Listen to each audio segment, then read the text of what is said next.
A sua vida não tem sentido. E a culpa não é sua. Se você se sente como se estivesse empurrando uma pedra montanha acima todos os dias, só para vê-la rolar de volta, se a sua rotina parece uma repetição infinita de acordar, trabalhar, pagar contas e dormir, você não está sozinho. Você está vivendo o que o filósofo franco-argelino Albert Camus chamou de o absurdo. Mas e se eu te dissesse que perceber isso não é o começo do desespero, e sim o primeiro passo para a liberdade de verdade? E se essa sensação de vazio for, na verdade, um convite para viver de uma forma mais autêntica e revoltada? Fica comigo para descobrir como a falta de um propósito definido pode, paradoxalmente, te ajudar a viver com mais intensidade do que você jamais imaginou. Seção 1. O diagnóstico existencial. Uma condição, não uma falha. Vamos começar com a parte mais libertadora. Esse sentimento de falta de propósito não é um defeito seu. É um diagnóstico preciso da condição humana. Desde sempre, a gente busca um manual de instruções para a vida. Um mapa que diga para onde ir, o que fazer e por quê. Procuramos respostas nas religiões, em ideologias, no sucesso profissional, no amor.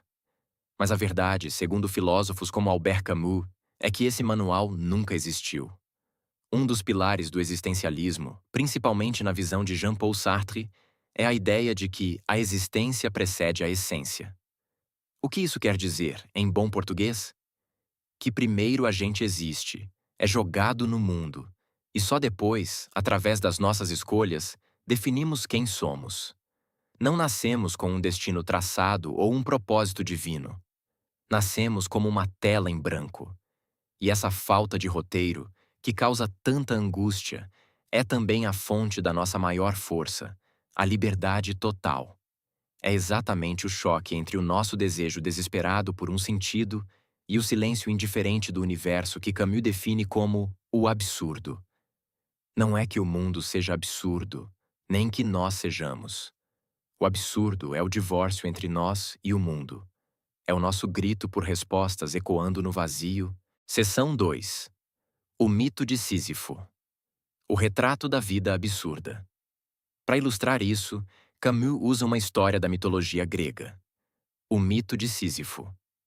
Sísifo foi um rei que, por desafiar os deuses, recebeu um castigo terrível e eterno.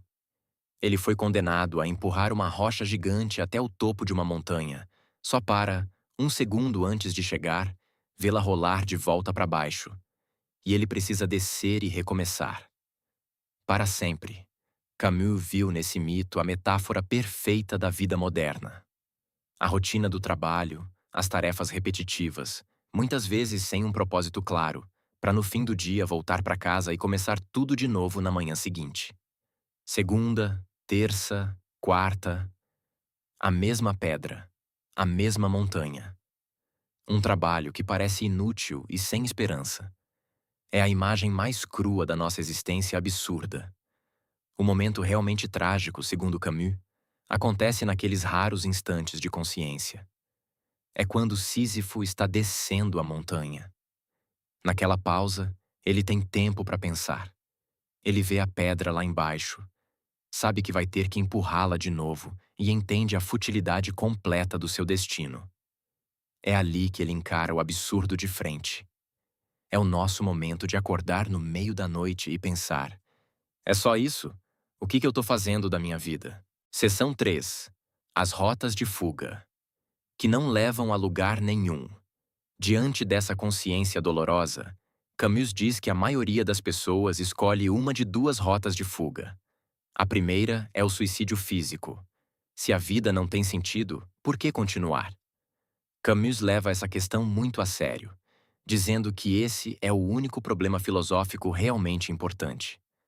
Mas ele rejeita essa saída. Para ele, o suicídio é uma desistência. É confessar que a vida foi demais para você. É se render ao problema em vez de enfrentá-lo. A segunda rota de fuga, talvez a mais comum, é o que ele chama de salto de fé, ou suicídio filosófico. É quando, incapazes de aguentar a incerteza, a gente se agarra a um sistema de crenças que oferece um sentido pronto. Pode ser uma religião, uma ideologia política, Qualquer dogma que nos diga que nosso sofrimento tem um propósito maior. Camus vê isso como uma desonestidade. É como fechar os olhos para a realidade para se sentir mais confortável. Você troca sua liberdade e sua lucidez por um consolo, uma esperança que não se baseia na razão. As duas saídas são uma negação. Elas tentam apagar uma parte da equação do absurdo.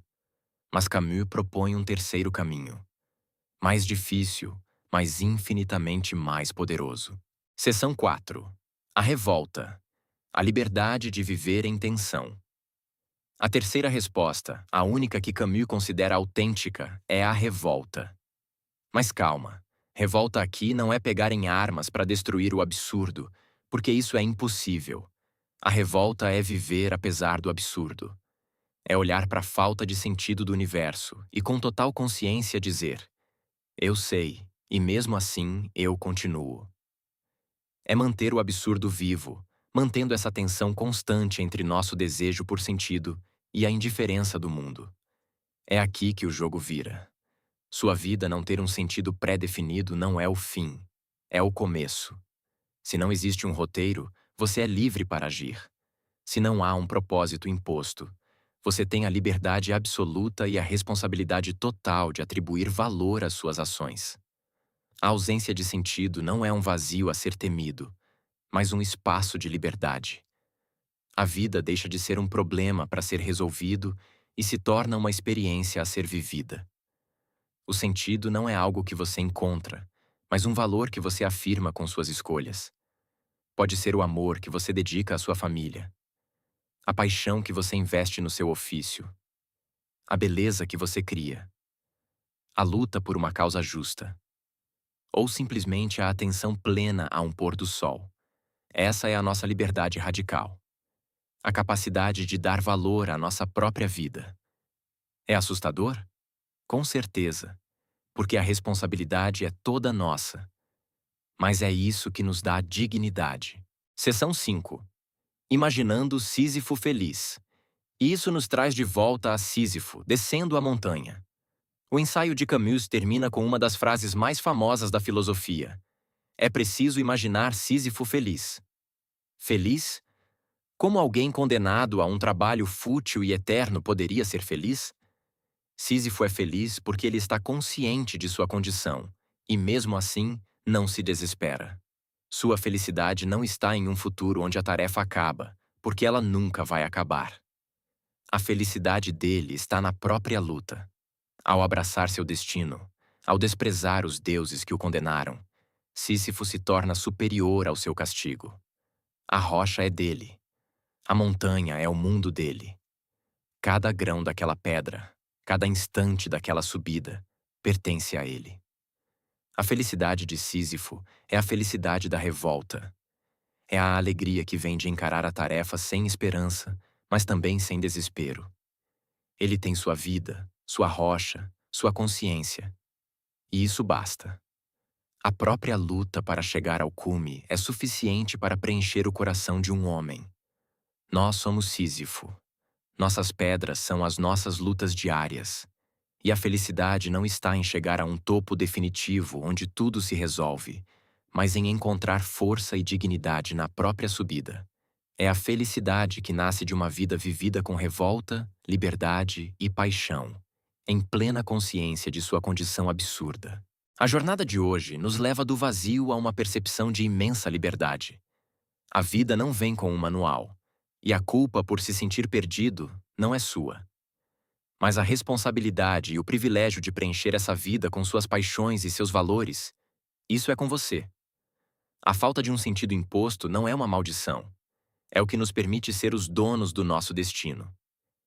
Então, a pergunta que realmente importa, a pergunta que a revolta nos força a fazer todos os dias é: qual é a rocha que você escolhe empurrar, com consciência e paixão? O que faz a sua luta valer a pena? Compartilhe sua revolta pessoal aqui nos comentários.